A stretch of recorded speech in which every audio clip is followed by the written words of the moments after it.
This channel, a systematic teaching, enables you to awaken and end suffering and reincarnation.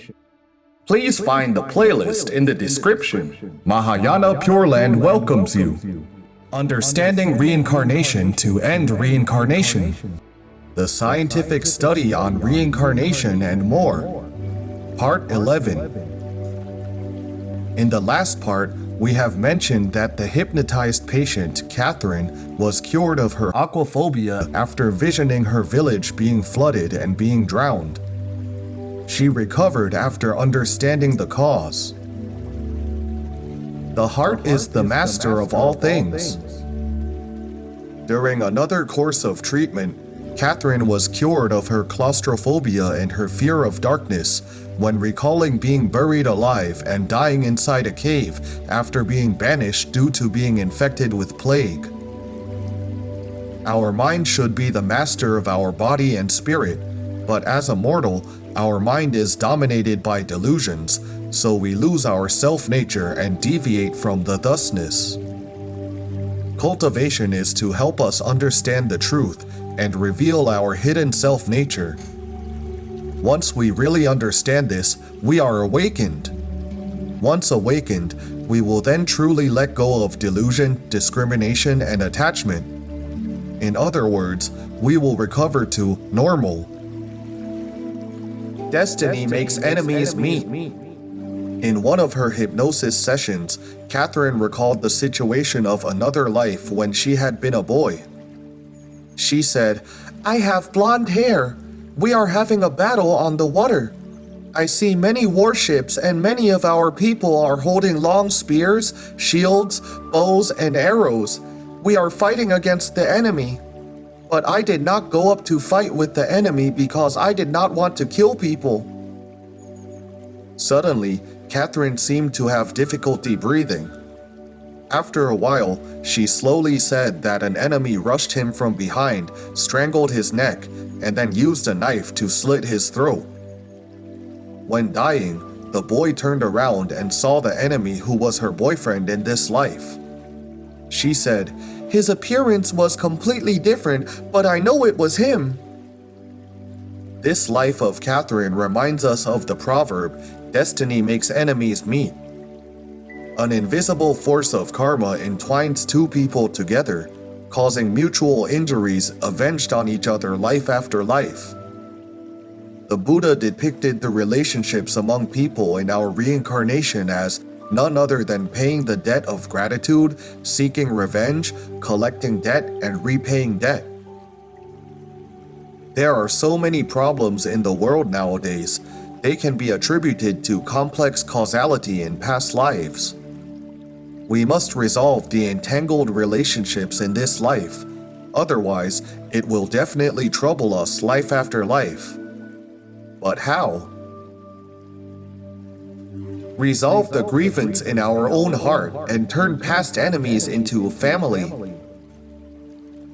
To resolve an unpleasant relationship, or even to turn enemies into family-like members, requires some great lessons. If we really encounter our past lives' enemies, how do we resolve their resentment toward us? According to Master Jin Kong, the contemporary mentor in Pure Land School, to resolve others' resentments, we must first resolve our inner grievances and conflicts. We have no idea what kind of relationship we had with the people around us in past lives, but by resolving our own inner grievances, all can be resolved, no matter what relationship it was. In Chinese history, Emperor Shun set a remarkable example for us. This legendary leader of ancient China, using his filial piety toward his stepmother who kept trying to kill him, and his sincere fraternity towards his stepbrother who played as an accomplice, along with his persistent forbearance, he not only transformed his entire family, but moved the emperor of that time, Yao, to pass down the throne to him. He became the #1 example of the 24 filial piety stories in Chinese history. All beings have an inherently good nature. However, society contains so much pollution that one's little goodness will quickly wear off. Therefore, when we forsake sage education, society will remain in turmoil. The high divorce rate is a sign of social unrest, a harbinger of disasters, because families are the cells of societies, and the husband-wife relationship is the pivot of all relationships. Once a husband and a wife get along harmoniously, children will then grow up happily and become healthy members of society. Healthy cells create stable societies, and the world will be in turmoil otherwise. Therefore, the core solution for the problems nowadays is clear. It is to rely on sage education. Sadly, the world today is dominated by self-pursuing. The family value is disintegrating. Our youngsters nowadays are mostly gravely influenced by overwhelming chaotic information online. Many are confused or even suffer from mental illnesses, plus with no family to rely upon, leading them to struggle to fit in with peers or society, and thus recklessly harm themselves or others. With mass shootings becoming a new normal in America and creeping into other countries today, shouldn't we reconsider the view of the value of family and life? Should we have strong family values in society, would our youngsters go rampage by ignorantly harming others? Many years ago, Master Jin Kong said, "Two kinds of people, the state leaders and media creators, can either save or destroy the world." Chinese old saying worth us to contemplate, "Wood must rot before worms grow." This saying implies that when we instill our children with sage teachings from a young age, even starting from the prenatal stage like Chinese ancients did, children will then establish good values, become stronger, and not easily be influenced by overwhelmingly bad internet materials. They will feel very uncomfortable due to their energy being different from those of bad information. So we must awaken. Dr. Arnold Joseph Toynbee's warning. British historian Dr. Arnold Joseph Toynbee, an author of numerous books and a research professor in international history, is best known for his 12-volume A Study of History, and was considered a leading specialist on international affairs. His books have been translated into many languages. By studying the rise and fall of 26 major civilizations, he concluded that the decline of a civilization stems from the incompetence of moral and religious challenges. In Choose Life, a dialogue between Arnold Toynbee and Daisaku Ikeda, Dr. Toynbee said, "The Weltanschauung that follows from these more perceptive and less aggressive religious and philosophical traditions is the one that now offers the most promising hope of salvaging mankind. The injunction to subdue, which modern man has taken as his directive, is immoral, impractical, and disastrous." He pointed out that the world nowadays is in much the same state of mind as the Chinese were in the 3rd century BC.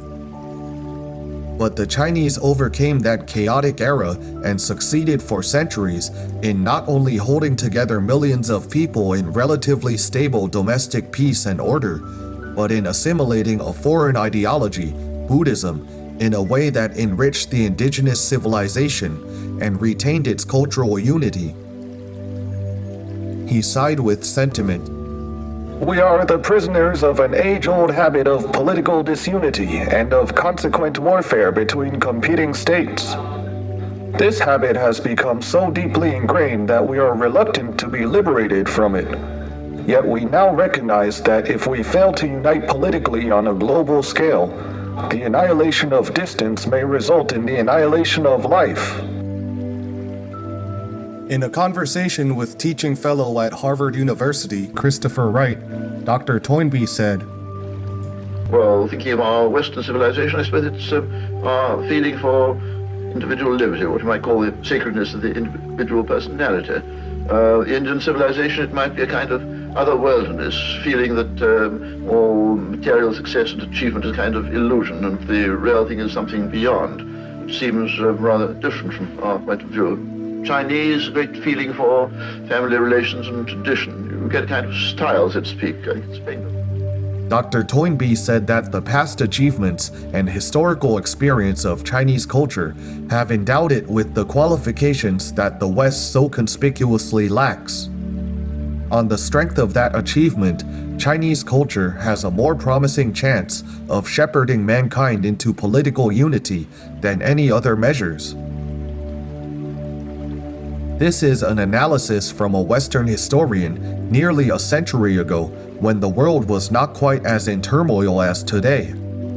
Dr. Toynbee concluded that we must find a solution from Chinese culture that is composed of Confucianism, Taoism, and Buddhism to save humankind. With continuous disasters and imminent nuclear threats, the world situation is in dire straits now. We must take immediate action to recover the sage teachings of Confucianism, Taoism, and Buddhism. Please join us and work together in this meaningful undertaking by liking, subscribing, and sharing. In the next part, we will find out why the world that accumulates evil will have many disasters, and what did the masters in Catherine's hypnosis say about the hypnotic method. Please stay tuned. 南无阿弥陀佛。